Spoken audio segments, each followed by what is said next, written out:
updates here from Pop Turner speaking to Nick Benson about The Hunger Games, The Ballad of Songbirds and Snakes, which is going to be in theaters starting November 17th.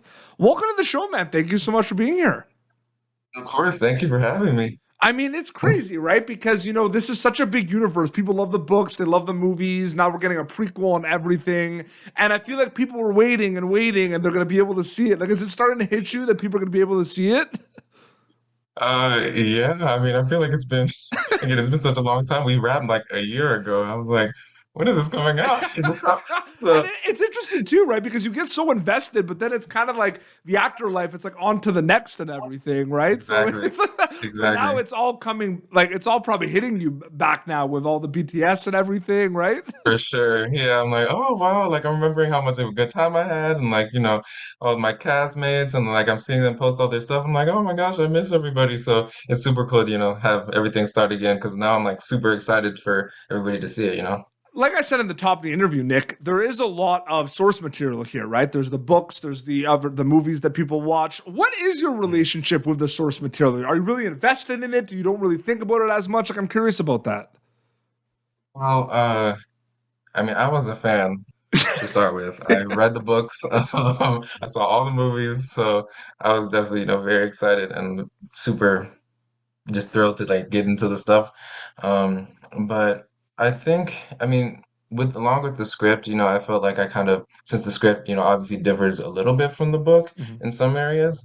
Um, I kind of like relied mostly on the script, but then also, went back to the book and I read the whole book, like pretty much everybody did.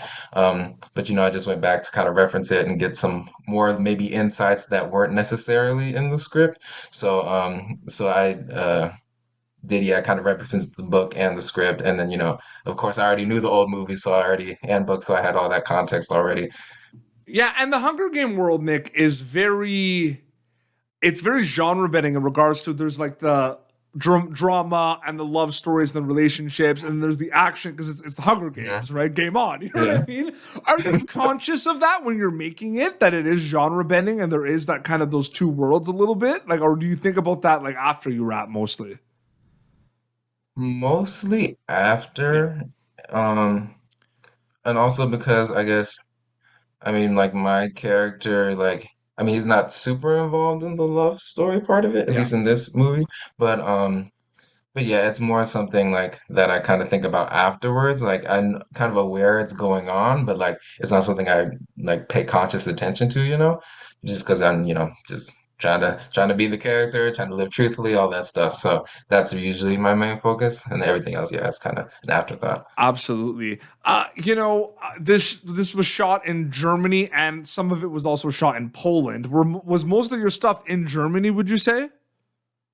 Actually, most of it was in Poland Ah, because that's okay. where we did well, I mean, maybe well no, because so we were in Poland for a month shooting because that location was where we shot the games, Yes. like the actual games. So and that was pretty intense. Like we How? were Yeah. in What was there that pretty like? What was that like? Like that must have been I crazy. mean, yeah, I mean because we were in this, pretty like it was like a real arena space that they like in Poland that it's like a multi-purpose, but we kind of dressed it up, added some set pieces, and redid the floor so it looked like the real arena.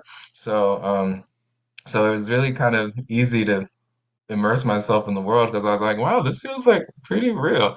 Um, so it was, and we were there, pretty much every day that month, just doing different sequences, and sometimes some people weren't used, but like sometimes people had to like lay out and just be dead bodies. So it was pretty intensive and there was a lot of dust and dirt. Um but it just added to the fun and like it was just like wow, like we're really in this. So I think everybody really enjoyed it. Even though it was like hard work, it was just like, that's what we came there to do.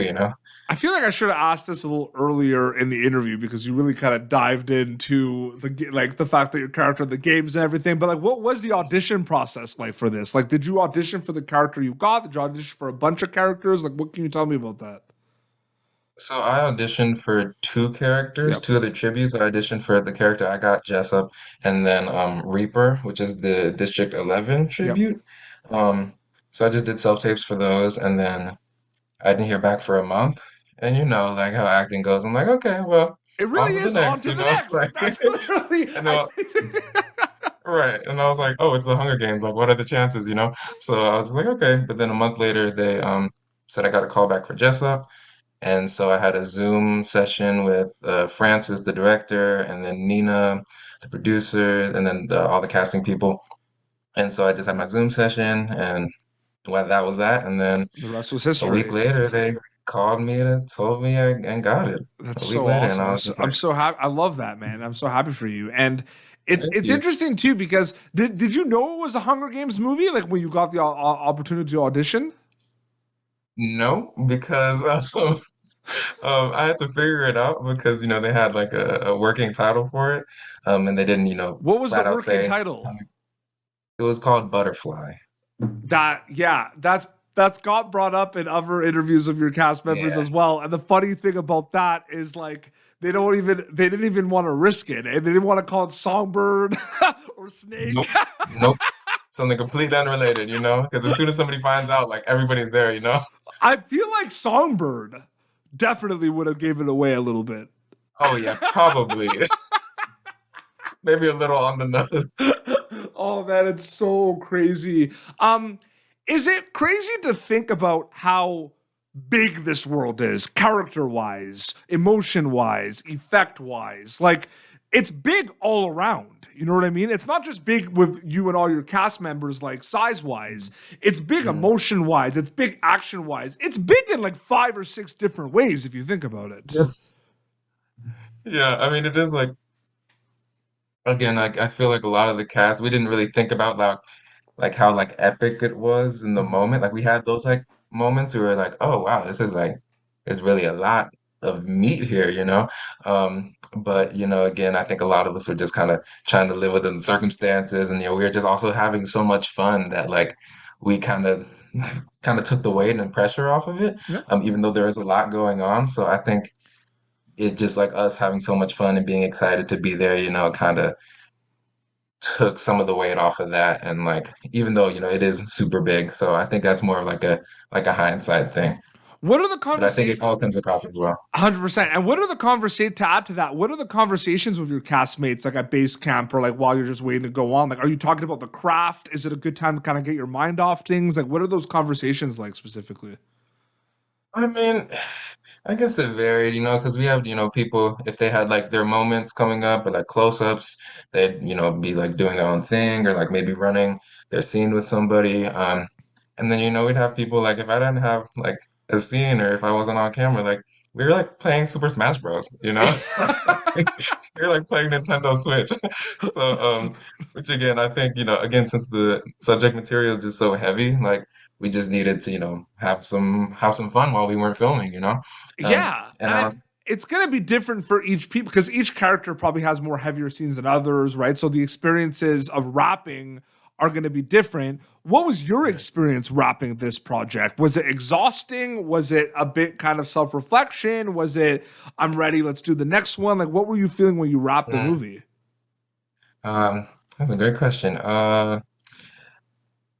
I guess I mean it was a little bit of relief, but like also I don't know. I kind of enjoyed the like because a lot with at least with the tributes it was very physical. Yep. So I had a lot of physical moments, and it was like somewhat of a challenge. But at the end of the day, I was like, that's what I wanted. I was up for the challenge. I was down for all of it.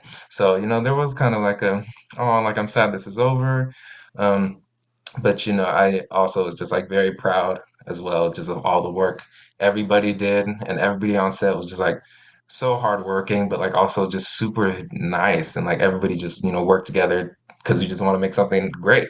So it was a little bit of both, like bittersweet. Absolutely. And last question too, whether you've been in a set one time or 100 times, there's always going to be learning experiences. You're always going to learn something new. I feel like a project like this, I feel like you talked about kind of the magnitude of it and just kind of everything is big. I feel like you're going to learn every second you're on a set like this. Yeah, So like from what you yeah. remember on like the big kind of ones, the highlights, like what were some learning experiences for you from an actor perspective working on Hunger Games, the Ballad of Songbirds and Snakes? Mhm. Uh, I would say a big one would be like trusting myself, and within that, like I don't know, trusting yourself to try things and like take risks. And I think, Francis was really good with that because he let, a lot of us have our moments and like if we had an idea, we could bring it up to him and he'd be like, yeah, like let's try that. Um, so I think, yeah, not being afraid to I don't know, add your own kind of spin on what you interpret your character to do or what you think they would do.